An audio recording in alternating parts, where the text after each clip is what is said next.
Good evening and welcome to our webinar, Driving and Tourette Syndrome, What Should We Know? My name is Angela Sullivan, Medical Project Specialist at the TIA, and I will be your moderator for this evening. This webinar is being provided as part of the Tourette Health and Education Program, a program of the Tourette Association of America in partnership with the CDC. During tonight's webinar, we would be very happy to hear from you and include your voice in the conversation. You can ask questions or share comments using the question panel on the right side of your GoToWebinar player at any time. We will collect your questions and address them during the Q&A session at the end of the presentation. I would like to mention that funding for this webinar was made possible by our cooperative agreement with the U.S. Centers for Disease Control and Prevention. The views expressed by speakers and moderators do not necessarily reflect the official policies of the Department of Health and Human Services, nor does the mention of trade names, commercial practices, or organizations imply endorsement by the U.S. government. It is my pleasure to introduce you to our speakers this evening, Dr. Mariam Monahan and Dr. Heather Simpson. Dr. Monahan is an occupational therapist, driving school instructor, and certified driving rehabilitation specialist. She has over 20 years of experience in driving rehabilitation and is recognized for her clinical and behind-the-wheel evaluation and intervention skills. She is founder of the nonprofit organization Driver Rehabilitation Institute. She has served as consultant on numerous federal projects and lectures extensively on topics related to driver rehabilitation and community mobility. Dr. Monahan is internationally recognized for program development in driving and community mobility for teens with special needs and has co-authored numerous publications in this area. Dr. Simpson is also an occupational therapist and adjunct lecturer at the University of Florida, UF Health in Gainesville, Florida. Heather serves as the Tourette Association Southeast Regional Centers of Excellence Coordinator between 6 research and academic universities across the Southeast region. Dr. Simpson has pediatric specialty from the AOTA and has been treating adults with children with tic and Tourette disorders. Dr. Simpson is an expert in occupational therapy management for tic disorders, as well as use of CBIT in the Southeast area. She has participated in multiple small research studies related to occupational and daily life functioning for those living with tic disorders. Dr. Simpson has been allotted opportunities for advocacy and training to occupational therapists, as well as other allied health professionals and management of tic disorders, including a chapter in 10 Secrets to a Happier Life with Tourette Syndrome. Without further ado, Dr. Monahan and Dr. Simpson, please go ahead with your presentation. Great. Thank you so much, Angela, for introduction, and thank you everyone for having us. We're really excited to bring this talk to you. I know it's a question that's been asked a lot, and I believe we mentioned it in a webinar last year and have had many questions since. So we're really lucky. I'm really grateful to be a part of this with Dr. Monahan. And using her driving expertise to hopefully answer some of the questions that you might have for your child with Tourette's or your loved one, your adult with Tourette's. So without further ado, I'll go ahead and get started. My name is Heather Simpson, and I'm an occupational therapist who specializes in Tourette's, but not in driving, and that is what Dr. Monahan is on the line for, and she'll give us all of her special expertise. So the talk tonight is Driving and Tourette Syndrome, What Should We Know?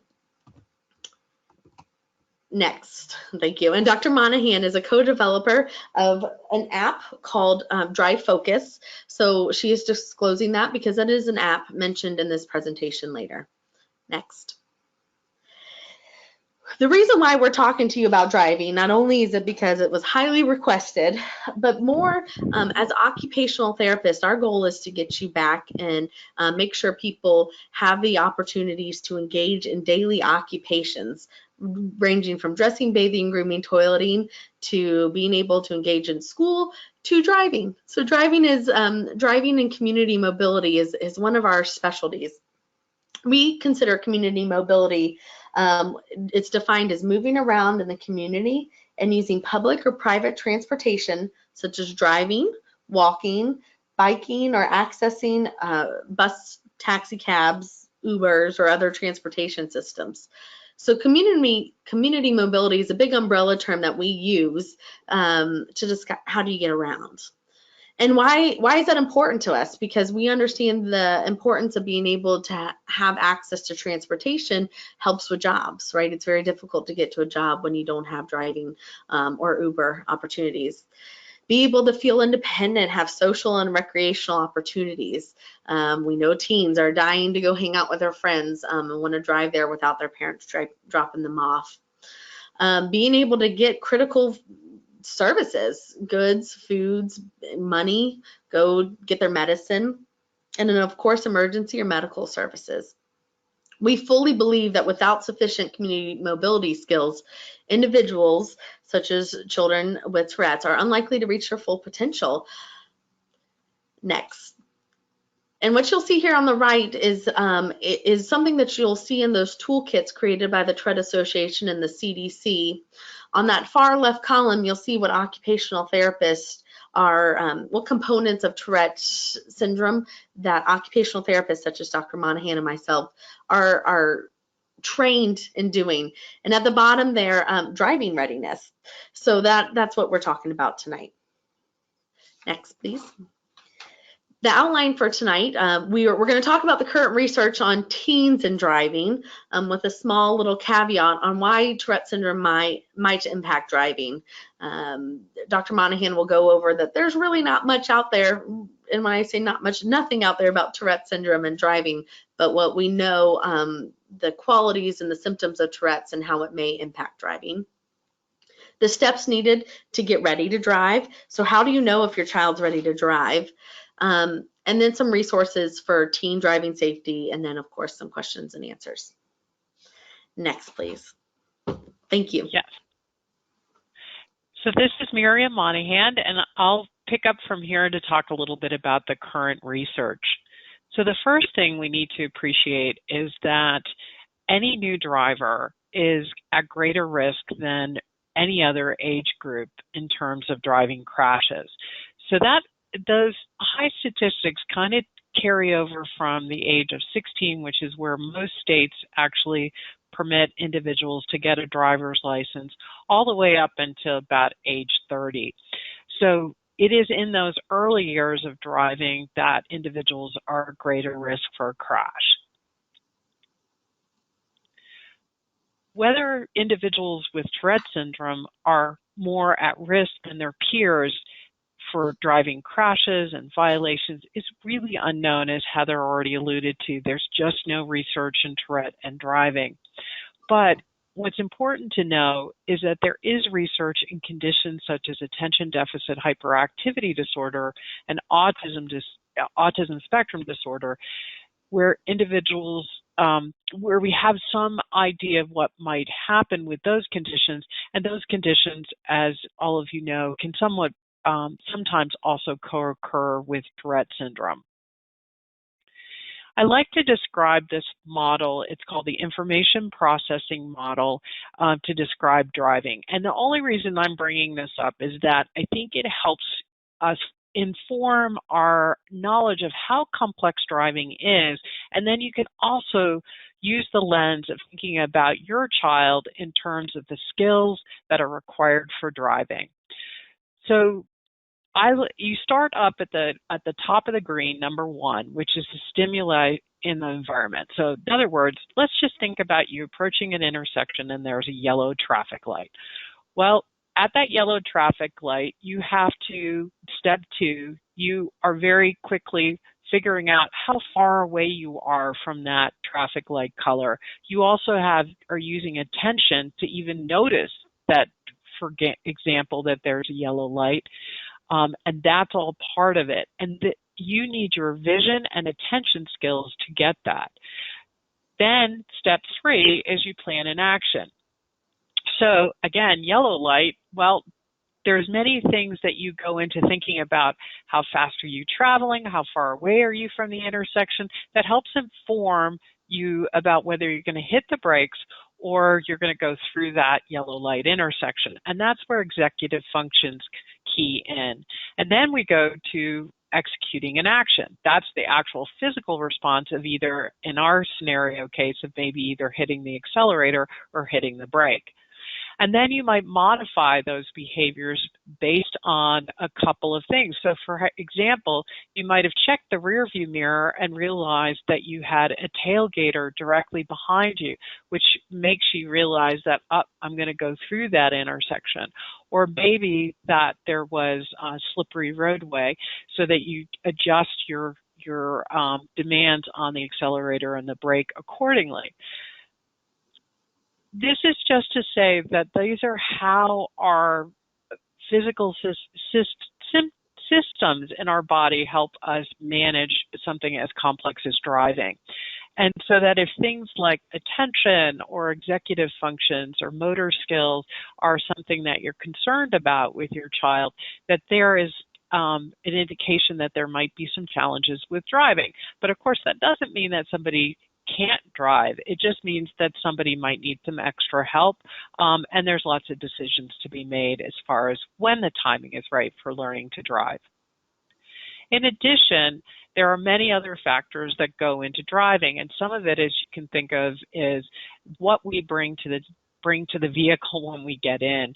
We all have different personalities, we have different cognitive capacities, we have different attitudes about driving, and the social aspects and the demographics that come in and bring a tribute to a driving style.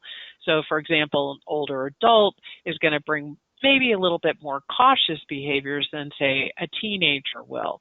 But there's also personalities. Some people are more risk takers than others.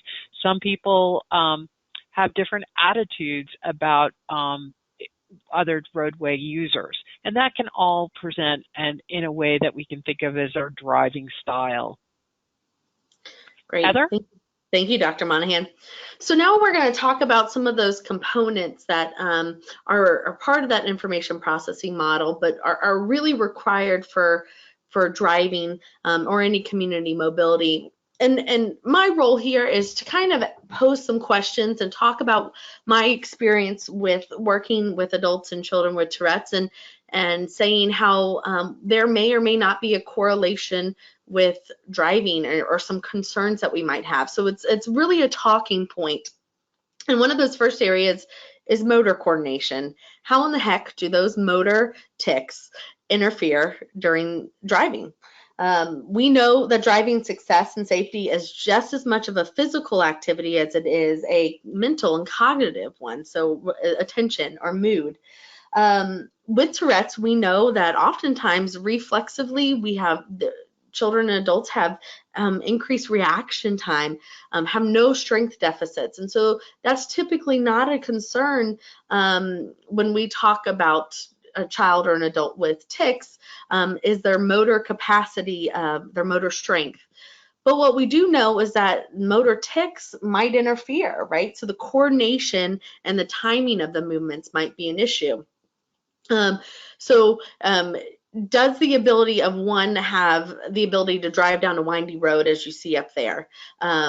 Sure, with or without tics, we don't know. With tics, what happens if you're on that windy road and you have an arm jerk tic that comes out? Does it move the steering wheel? Are you able to hold that in? Maybe if there's a head jerk tic, what happens if you're let's say you're trying to turn left and you are turning left, but your head shakes or jerks back and it makes you go to the right. Are you in a safe enough place to do that?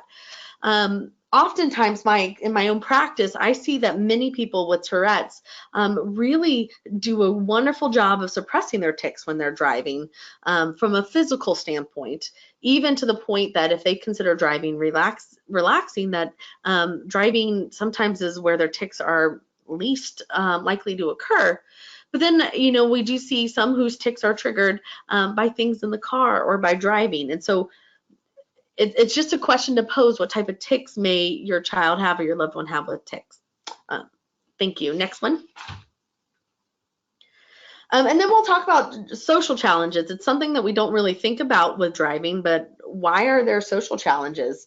We know that children and adults with tics are very observant to their environment around them, but how do we take in signs such as this one on the left? It's a literal interpretation. It says construction vehicle, do not follow. And is your child, is your loved one able to read that and say, okay, do not follow too closely, maybe I get in the left lane? Or is it do not follow, literally pull off on the side of the road? How literal will one take that? Is your child rigid with rules? Maybe some of the OCD is there. Or interpreting nonverbal cues. And this picture on the right is is an example of tailgating. So what does that mean? As Dr. Monahan said, is that something they're tailgating means they're too close behind me, so I should move over? Maybe I should go through the yellow light. What does that mean? Next, please.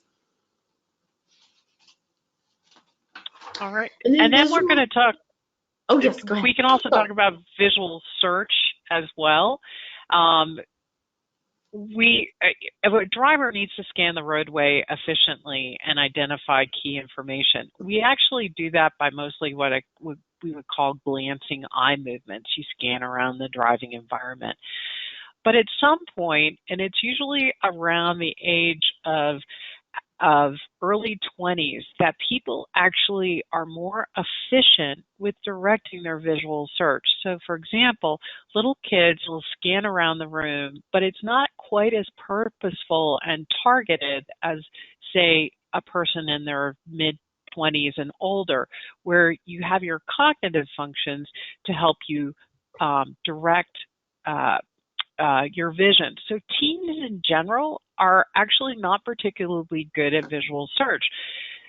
And that can be challenging with driving. They tend to take longer to find critical information on the roadway because they haven't developed that skill as well. And then another component of the challenges with those skills is that they might experience cognitive overload. In other words, just the more complex a driving environment is with a lot of visual information, teens in general can get saturated, sort of overloaded with the amount of information that they don't do as good as job processing what they're seeing. Heather, you have some points as well here. Yes, thank you. So one of the things we do, there's some initial studies that have shown impairments in saccadic eye movements with children and adults with Tourette. So what that means is the ability to jump to and from places in the same amount of time as maybe their peers. And that you'll notice that with reading. What happens if you have an eye movement tic or your eyes are rolling? Are you able to get back to your place and reading without much difficulty? But if we think about that in the car, will our kids with eye tics in particular be able to look at the dashboard, look at the rear view mirror, and then look at the road and then the sidewalk to make sure there's no passengers? And how do our eyes quickly move around to be able to take in multiple inputs? The other thing regarding visual searches that I often hear about is, let's say we know that tics have urges and they come because something internally feels it or a thought tells us that way. But let's say you are looking up, you have an eye rolling tic where your eye comes up and over to the right before your eyes close. Let's say someone who is driving has to check your rear view mirror and it's up and to the right. And so it's actually kind of mimicking that urge. It's the same movement as the urge. So do the tics increase when looking at a rear view mirror, for example? And that's different. Not everyone has an up and over eye rolling tic, but individually, how might those eye movements affect driving? Thank you.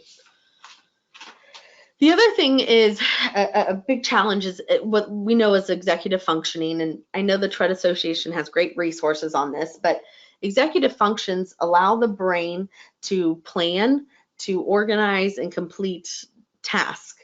One area that we might be able to see or recognize with driving is being able to see the big picture.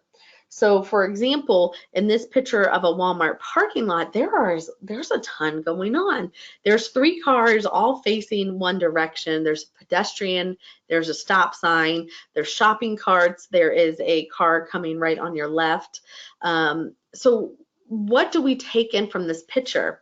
If somebody has maybe some ADHD, are we distracted by the person walking so that we might not notice the person on the left? Or maybe we're looking for a parking spot, so we don't pay attention to the stop sign. And the reason why I say this is that a challenge with executive functioning can be seeing the big picture and breaking it down and being able to have multiple parts of attention. Dr. Monahan, I think this next one's you. Okay. All right. And then we are also looking at the ability to prioritize a lot of visual information as well, and that's where executive functions come in as well. So this is actually an always stop intersection in Vermont where I used to live. And it's just simply an always stop. But if you look visually at the amount of information that's in front of you, it can be very overwhelming. But the key is that can the driver prioritize what they need to pay attention to first? And then traveling very fast through this roadway as opposed to the static image that I'm looking at right now, a driver would have to process that there's the stop sign, the lane marking signs. But in addition to that, there's also a young child or a young boy that's standing with one foot on the ground with his bicycle. There's also a person in the roadway. There's also a DMV vehicle, which is equivalent to a police vehicle that has a truck pulled over. There's oncoming traffic. There's oncoming traffic turning left. So again, seeing what is important for immediate reaction instead of maybe the things that are more stimulating and attractive to the brain. So instead of paying attention necessarily to those blue lights, that the driver is able to just focus on the first things first, and then prioritize back to looking at the rest of the visual information. So there's also a lot of other pieces that go beyond actually physically driving the car, and those are things like problem solving. How does your child work with problem solving emergency situations on their own? Maybe it's not a big deal at home, but maybe there's a light bulb that's gone out, or maybe the toilet has plugged up.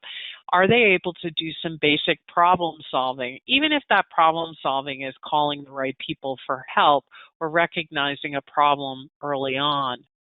Then there's also planning ahead and thinking about it in advance. It's not just the time that you spend physically driving, but it's also the person has to make decisions about when it's appropriate to drive. So if you're leaving for work and the weather's fine, but on the return trip home, the weather's going to be inclement, you need to think about how you're going to get home and whether it makes sense to even drive to work that day instead of getting a ride.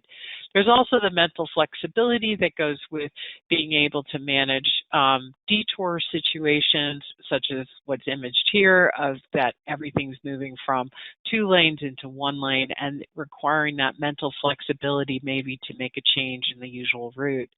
And then there's divided attention, being able to split your attention between multiple things. So as you're approaching the cyclist in the right-hand lane, you also have to be able to shift your attention to the adjacent lane to see if there's room to straddle the lanes. We're going to also talk about associated conditions that are commonly seen with Tourette syndrome, and I will turn this over to Heather. All right, so hopefully you all are well familiar with the Tourette syndrome iceberg. And we briefly talked about parts of the symptoms underlying Tourette, such as executive functioning concerns and how that might impact driving, social communication deficits. But we're going to talk about a few things how the symptoms of possible OCD, ADHD might impact driving and what we know from research. Next. So let's talk about obsessive compulsive disorder. Although there's not any literature on obsessive compulsive disorder and driving, what we do know is that those intrusive thoughts and those compulsive actions can oftentimes be present in the car. And so it might be present when even as a passenger. Oftentimes I have many of my parents say, you know, when I'm driving, my child feels like they have to pull the steering wheel, or they have to tap something. If the door is unlocked, I have to, they have a desire to open the door, so I have to lock the door. And so if obsessive compulsive symptoms are present, often it might interfere with driving. If you have a fear of parking too far away from a curb, or you have to have numbers or symmetry, how could that impact driving? Or some of those intrusive thoughts of fear of harming people increases anxiety around being around people, especially when you're in a vehicle such as a car, that can really do damage to someone unintentionally. So think about with obsessive compulsive disorder is think about how those obsessive thoughts, how that might interact with driving or create difficulties with driving. Next. Attention deficit hyperactivity disorder is one that can also be sometimes associated with Tourette syndrome, and those individuals typically have more difficulty with low stimulus roadways. So in other words, you're out on a country road, you've got not a lot to distract you, they're at more risk of getting distracted by internal thoughts, maybe by in-car controls such as the radio or phone, texting, and so forth. That can be more difficult on those other environments. But in addition, in more busy areas, they may experience more difficulty with prolonged driving because there's so many times that or so much energy they're putting into just redirecting their attention to the critical information that's happening on the roadway. Overstimulation can also make tics worse as well, and that can also be an issue in this more complex driving. Autism spectrum disorder is another one of those conditions that can be associated with Tourette syndrome, and the individuals that have autism spectrum disorder, there is some research in that area that is becoming actually quite a bit of research since 2011 in this area. And what they've discovered is that individuals with autism spectrum disorder typically require 3 times longer to learn how to drive. And they have their primary difficulties tend to be rigidity with rule following, problem solving, and hazard recognition. Anxiety can be another very common co-occurring condition which is associated with both Tourette syndrome and autism spectrum disorder. What we know from the research on autism is that learner drivers found that anxiety to be one of the greatest barriers to learning how to drive. Heather? Thank you. Another big one, which we know is a big kind of challenge with those living with tic disorders, is emotional regulation. Emotional regulation is defined as the ability of an individual to modulate an emotion, so essentially how to react to something that has occurred in their environment. And we know that this is often a really big issue with children with Tourette's.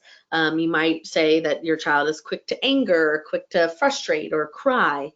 But we know literature shows that positive emotional regulation, so being able to, if I'm upset, not necessarily cry or lose my cool, is really important and necessary for driving safety. Difficulties with emotional regulation, so being able to quick to anger or poor frustration, has been shown to influence risky driving behavior such as aggressive driving or speeding. And then also on our next slide, we're going to talk about this, but consider impulsivity with emotional regulation. So being able, if you're angry, do you quickly take a deep breath and calm yourself down, or do you immediately shoot them a bird? Not tick related. How does that impact your driving? Next slide, please. Thank you. As I just mentioned, impulsivity. So not necessarily only impulsivity with emotions, but impulsivity with our actions, which is also a large concern with Tourette's. What we know is that impulsivity with emotions can oftentimes happen related to rage. But let's talk about, what about texting and driving? And your teen who is obsessed with their phone anyways gets a text message from their best friend. Do they immediately say, I'm going to pick up my phone, or are they able to say, I can wait, or put on the do not disturb? What about running red lights, running yellow lights? And the impulsive decision, which is part of that impaired circuitry with Tourette's, is often a concern. So risk-taking with driving has also been linked to thrill seekers. So impulsivity and taking big risk, thrill-seeking, is related to, can be linked to driving with high speeds, tailgating, racing, illegal passing, which we know are concerns with driving. Next, please. And then sleep disturbances. We know that children and adults with Tourette's, I think it's a number close to 60%, have a higher prevalence of sleeping disturbances or disorders. So difficulty falling asleep, staying asleep, difficulty because of they're ticking too much in bed or their mind's active. And oftentimes the sleep disturbances are severe, that they might have insomnia and may only sleep 1 or 2 hours a night. And what we know is that sleep is a huge factor with driving. We know that 1 less hour of sleep can impair emotional regulation, so it can make you more prone to anger, more prone to be frustrated. But we also know inefficient sleep is associated with an increased crash risk. Not necessarily just falling asleep, but dozing, being more distracted, because those executive functionings aren't working when you're tired. Next, please. And then a big caution is driving and medications. Oftentimes, many of our children and adults with Tourette's are on quite a few medications to manage the co-occurring symptoms or the symptoms themselves.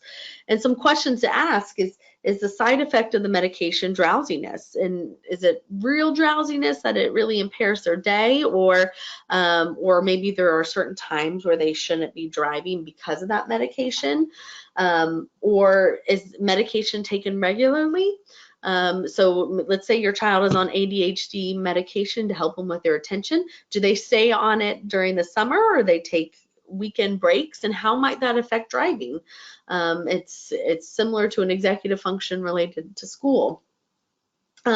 Another example, which I know related to medication, is marijuana, which is a topic that is for discussion, but those who are using marijuana regularly to manage their tics, we know that marijuana has been linked to impaired judgment, motor coordination, and reaction time related to driving.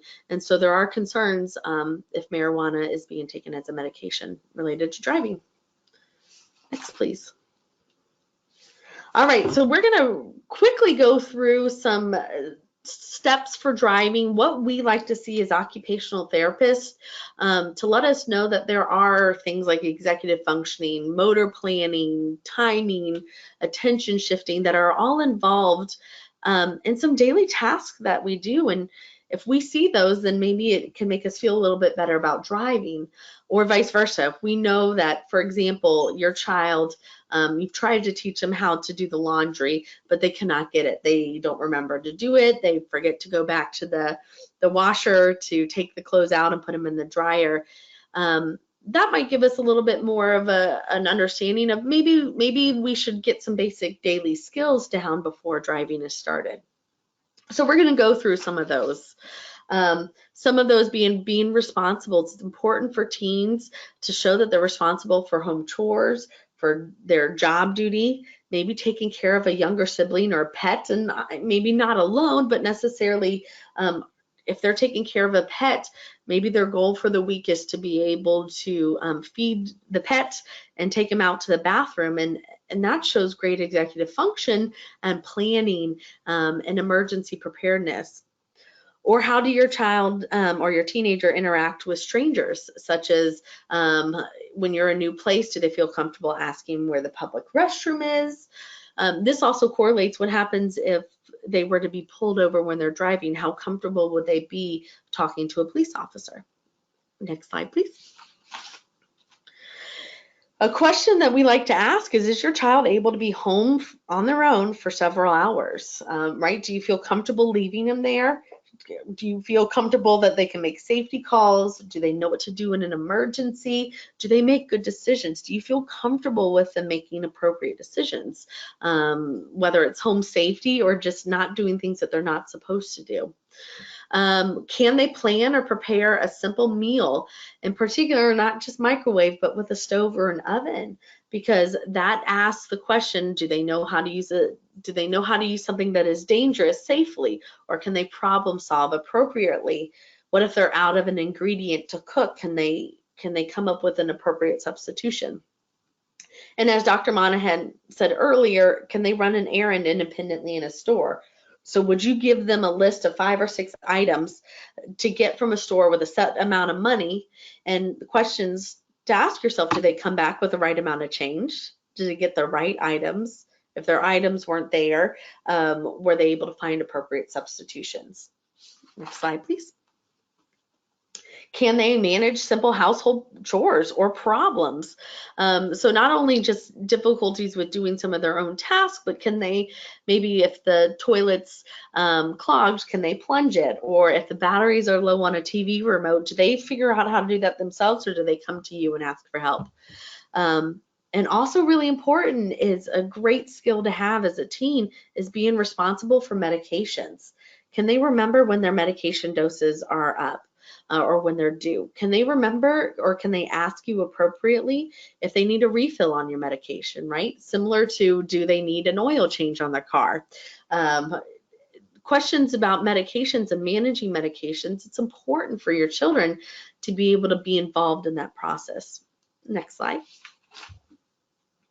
So we can think of community mobility as sort of like a hierarchy of skills where you first start as a passenger, and as Heather mentioned earlier, you know, is your child a good passenger? Do they grab the wheel? Do they get nervous about being in the vehicle? Those are all sorts of first stages for driving. Can they walk, not or be literally a pedestrian in a city environment and follow the rules safely to manage being a pedestrian? Have they used things like rideshare, like taxis, Uber, or Lyft? You know, it's important that we recognize that once a child is driving, they're actually very alone in the community. They're very independent in the community. So it's time to start transitioning them to being independent with alternative transportation, including things like buses or trains, and maybe even biking on the roadways. And when it comes to biking on the roadways, is having that ability to be aware of and understanding of the rules of the road and the perspective of other roadway users, such as drivers. And then the highest level after that is driving, of course. And so it's not to say that every child has to go through every single one of these stages to getting independent with community mobility, but it's certainly a good plan for us to keep in mind that this is sort of the natural progression of getting somebody ready for driving. Heather? Thank you. So how was their car knowledge before even getting behind the wheel, right? It's so exciting to get behind a wheel, but there's a lot that goes on beforehand.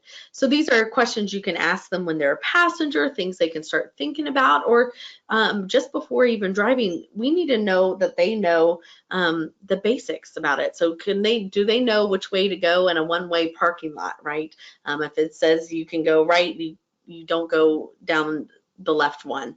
Can they negotiate pedestrian and vehicle traffic? Do they know when one of those bright lights are flashing that means to stop even though there's no red light? Or are you comfortable with them crossing a busy street, taking a left? Can they tell you when you're driving? Can they help you out, say, as we're practicing driving, tell me when is a good turn to take a left out on this busy street? Or can I even take a left? And helping with those life skills beforehand is an important task for driving. Next, please. And then looking at, you can also look at their mobility on other devices prior to driving, right? So it could be a skateboard or a scooter. Did they tend to be clumsy? Did they tend to get in accidents? Were they impulsive? Did you have to tell them to slow down, be careful, don't jump off of the wall? Those can give you understandings of kind of what their driving skills might look like when they have anything with a wheel behind it. And then, as we mentioned earlier, are they able to grocery shop, go up and down the aisles, use a cart and use it appropriately? Do they stay on the right side of general traffic? Do they give people their space when they are using the cart to try to reach for an item? So grocery shopping is a great way to analyze these life skills. Next. And then, as we talked about managing emotions, it is a very easy discussion point, and I say easy with words of caution, but talking about managing emotions is critical before driving, and a good skill to have is learning how to regulate that emotion. If something doesn't go their way, how do they handle disappointment? How well do they handle that? And how that shows that that's a big contributor to driving, and it's important that managing emotions is done. Next, please.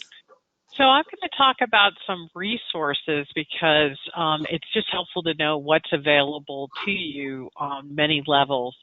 So one of the things that I'd like to show you is an app that I co-developed called Drive Focus.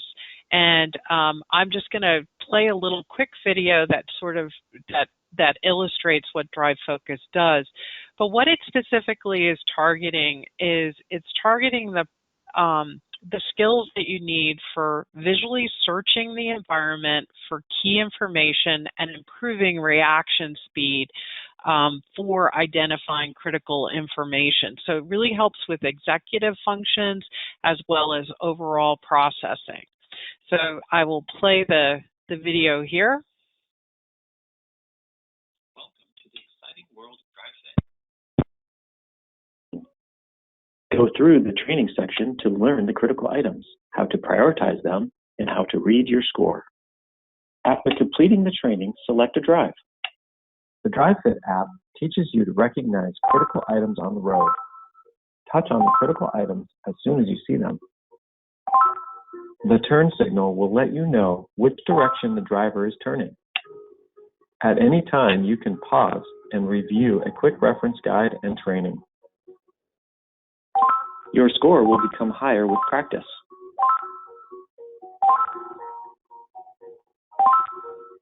Develop better visual search strategies for the road with DriveFit.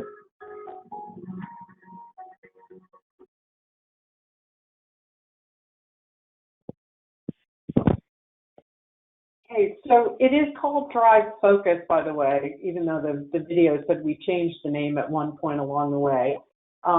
But the research on Drive Focus has already shown that if an individual, a new driver, uses Drive Focus for 6 hours, there's a reduction of driving errors, and specifically around visual search and improved reaction speed to changes in the driving environment, which can be important skills, as I mentioned, for any team, but it's particularly to give our individuals a little more experience, specifically with the cognitive part of processing driving and the visual search part.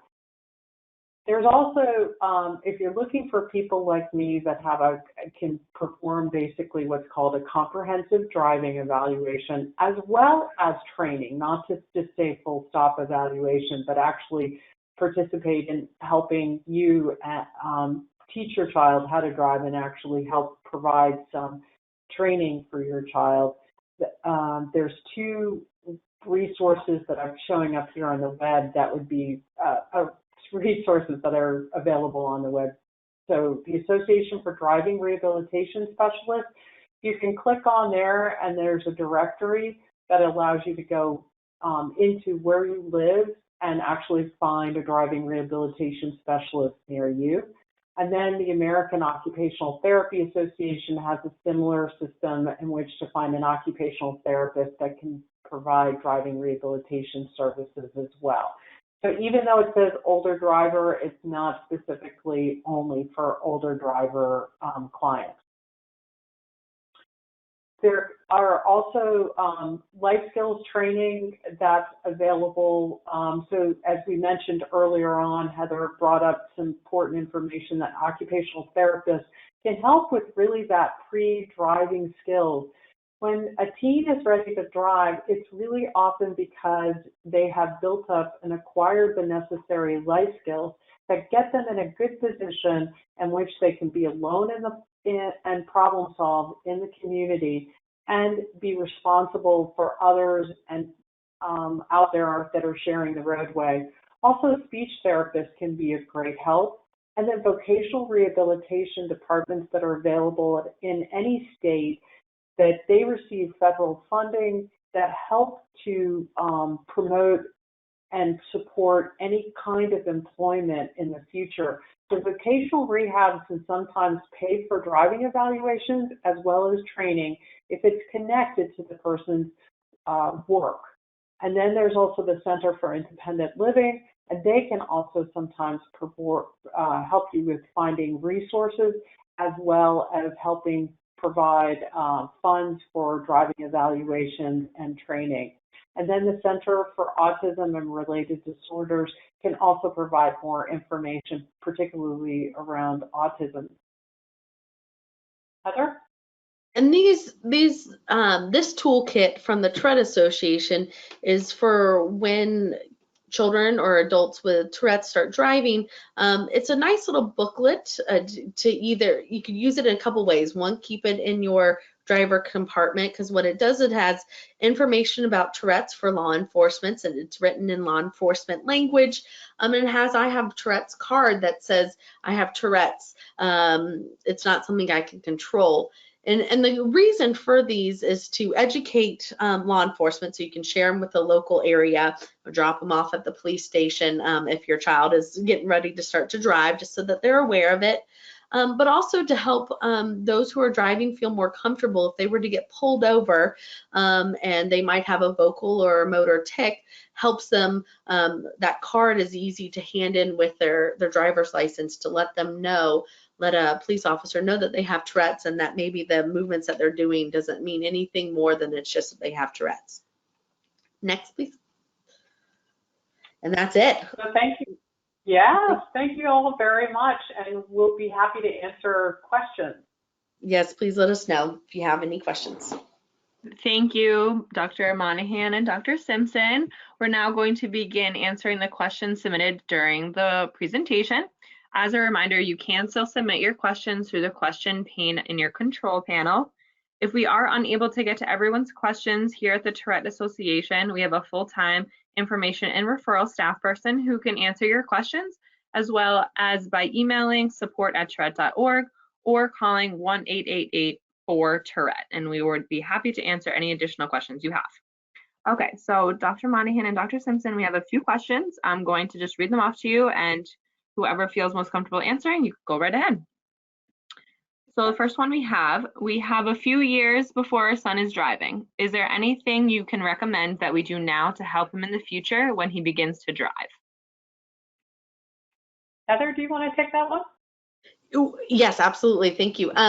So I think a great way to start in general, and Dr. Monahan correct me with this, is those life skills that we talked about, talking about self-regulation, making sure emotional regulation is something that is well controlled, or they know how to manage But starting with those, what we call IADLs, which are things around the house, chores, starting to be more involved in the cooking, maybe when you're driving, asking questions about how are they planning and seeing the environment. But we oftentimes recommend many years before driving, start those, make sure that your children are engaged in those life skills, is because those are big predictors and big correlation with driving.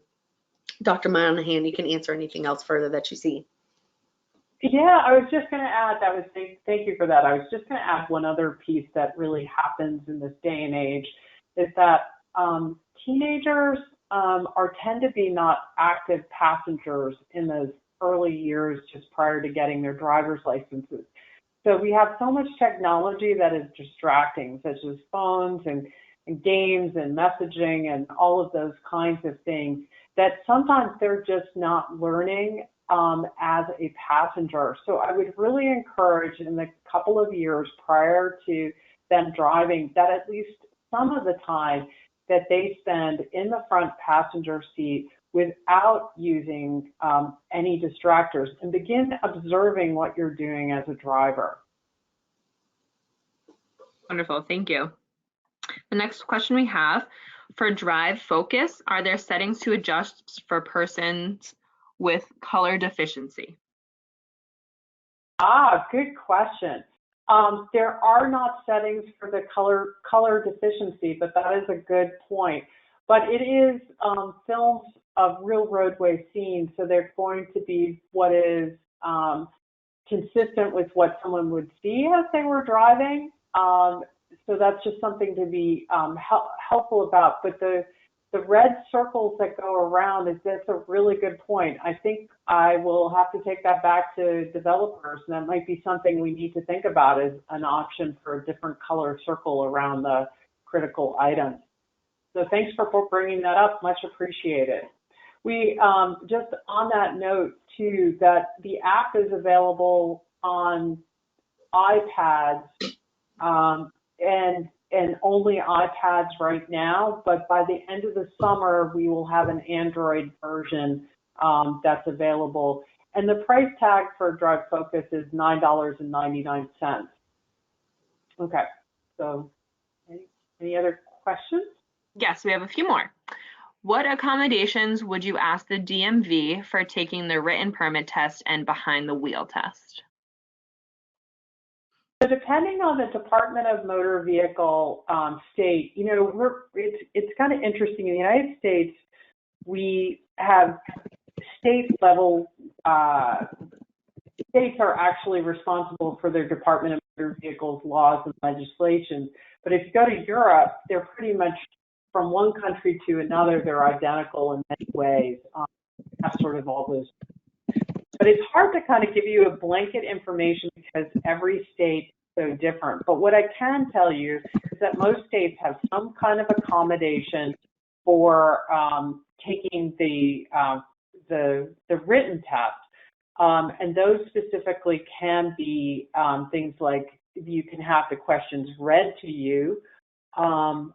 And there sometimes can be allowing you more time, especially if it's on a monitor that moves the questions one right after another. But as far as the behind the wheel, I've never heard of any kind of accommodation other than using, say, adaptive devices such as mirrors. But otherwise, there isn't really any other accommodations that might be placed in, unless, again, it's adaptive equipment. And if I can just jump on that, and I think the biggest thing that I tend to tell children who are going to the DMV is to educate their DMV testers on Tourette's and the fact that that tics are suppressible in some cases not. And so if your child does a really good job with driving, and the ticks don't interfere. We've been practicing so there are times he might tick in between the driving, but like when he's at a stoplight, he might do a head movement, but it's nothing more than a tick that he's been living with X many years, and will not be interfering or should not be interfering. If so, believe so. But biggest part with Tourette's is educating them on the movements and the sounds, and that it's nothing to be afraid of, and that they've been dealing with it for a long time, and often know how to manage it. Excellent point. Wonderful, thank you. So the next question we have, my 16-year-old son has many eye tics with eye darting, etc. They get worse when he's practicing driving. Are there any specific tips that you can give? So that's a great question. So we don't know any actual adaptations for the cars. I've talked to some people about learning how, instead of a rear view mirror, maybe use their side view mirror if that's less intrusive or less triggering for their eye tics. But the number one thing I do with my patients who have interfering tics with driving is I do the comprehensive behavioral intervention for tics program, teaching them how to manage the tics in a different way so that they're not interfering is the best bet I've had to that. And whether you do that with a one-on-one person or you do that through a tic helper or telecbit, it is very difficult to manage or accommodate the car or adapt the car, but learning those suppression or the competing response techniques is the best in those situations. Great. So we have another question from a teen driver. So as a teen driver, I usually bring a fidget with me in the car just to keep my hand busy so my tics subside. Should I continue to do this, or will the fidget be a distraction that could possibly cause harm? Ooh, great question. Dr. Monahan, I'll let you do that from like a from an ADHD kind of perspective, and then I'll jump in on the tic stuff. Sure. You know, it's not, I think it's not out of the question if it's improving your ability to concentrate when you're driving. But we might have to think about in a situation like that is that if you don't have two hands on the steering wheel at any given time, that can be an issue, particularly for safety. But in just a very practical perspective, the Department of Motor Vehicles is going to expect you to have two hands on the wheel. However, that said, if working with, say, a driver rehabilitation specialist, that one hand was on for example, a spinner knob, that would be, if it was something absolutely essential that you had, it could be actually written into your driver's license that you had to have a spinner knob so that the other hand could be off the wheel. Heather, do you have something to add to that? Yeah, thank you. From a tic perspective, I appreciate you doing anything that manages your tics. But if you have a co-occurring ADHD, that just adds in a little bit of a distraction. So first off, I'd be careful with what type of fidget you use. And I'm not opposed to it in any way, shape, or form. But think about what type of fidget. Is it a mindless fidget, something that takes some attention that you have to think about? But also, are there ways so that we know driving two hands on the wheel much safer? But is there a way that you can use that fidget that doesn't happen when you're driving versus maybe at a stoplight where you can do it for a quick 2 or 3 seconds and then go back to it? But if, from my perspective, and not a driving expert, from a tic expert, and if it helps you drive better, I'm certainly it's certainly a positive, not out of the question for sure.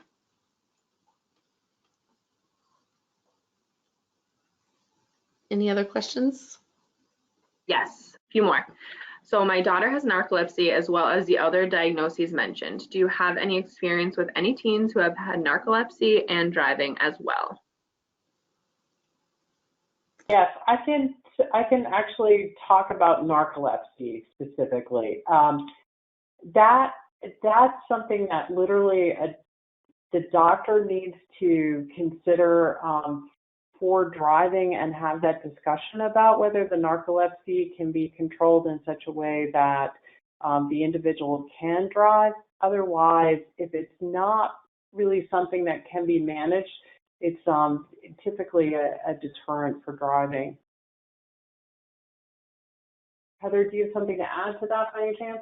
No, I'm sorry. I have no experience with narcolepsy and driving. Okay. So we have another question. I think, Heather, you mentioned maybe are Tick Helper and Telecebit apps? No, it's not necessarily relevant to driving, but I think, Heather, you must have mentioned that. Yes, yes. Did the question say what they want to know about it, or? I think they just want to know if either Tick Helper and Telecebit are apps. Oh, are they apps? Yeah. TickHelper.com is actually a website, and Telecebit is telemedicine with a licensed professional who is certified in CBIT. So, for example, we have 2 here in Florida that are able to go via Skype and to do the CBIT virtually, and they have licenses across the country. And I know there's been some research on Telecebit, and it's hopefully coming out soon, but there are other people. If CBIT is not an option face-to-face, then Telecebit might be another option to help with some of those interfering ticks, but neither of them are apps. One of them's a website and one of them's a person just on your computer. Great. So we have 2 more questions. My son is 20 years old and still doesn't drive. He took driver's education and has his permit. However, staying in his lane and being aware of his surroundings, keeping a steady speed seems to be too much for him. Any suggestions? I would suggest that maybe seeing somebody like a driver rehabilitation specialist to help with managing that. They might have some solutions for that as well. So we gave you some resources there for finding a driver rehabilitation specialist, but also feel free to reach out to me and I can see if I can help identify somebody in the field that would be appropriate. Okay. So this one seems like it's from another teen driver. I sometimes put my left leg on the door and it does help with my leg tics, but my parents are concerned that it interferes with my ability to manage the speed and or state of the vehicle. Do you have any thoughts? Can you repeat that first part again? Is using the left leg how?